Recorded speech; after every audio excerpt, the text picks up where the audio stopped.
কথা বলছিলাম অজপাড়া গ্রামের পূর্বপাড়ার এক ছোট্ট মুসলিম পরিবারের কথা। সেই পরিবারে সব সময় অভাব অনটন লেগেই থাকতো। সেই বছর বৃষ্টি না হওয়ার কারণে তারা আরও অনেক বেশি অভাব অনটনে পড়ে গেল। এই বছর বৃষ্টি হলো না, জমিটা একদম শুকিয়ে গেল। এত কষ্ট করেও ফসল পেলাম না। ঘরে চালও শেষের দিকে, এখন কি করব?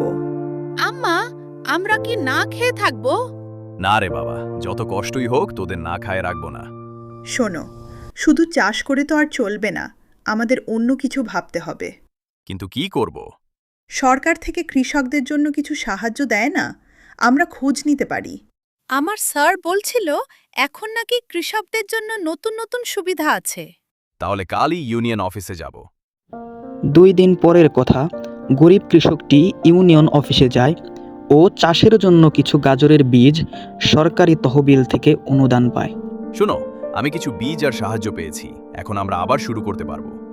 আলহামদুলিল্লাহ, এবার আমরা সবজি চাষও করব। মা, আমি পানি দেব, আমি কাজ করব। এবং সেই বীজ জমিতে বোনার জন্য কাজ করতে থাকে। বীজ বোনা শেষ হলে তারা বাড়িতে চলে যায়।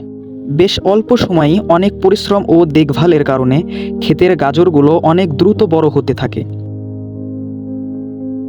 আর একটা সময় যখন গাজরগুলো উঠানোর সময় হয়ে এলো, তখন বাবা ও ছেলে গাজরগুলো উঠানো শুরু করলো।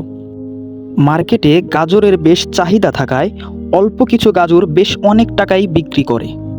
অল্প কিছু গাজর বেশ ভালো টাকায় বিক্রি করে এবং খুশি হয়ে মুসলিম কৃষকটি ও তার ছেলে দ্রুত বাসায় চলে আসে।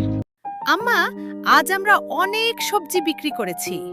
হ্যাঁ, এখন আর আমাদের কষ্ট নেই। দেখলে, আমরা যদি চেষ্টা করি আর সুযোগ কাজে লাগাই, তাহলে আল্লাহ আমাদের সাহায্য করেন। কষ্ট যত বড়ই হোক, কখনো হাল ছাড়তে নেই।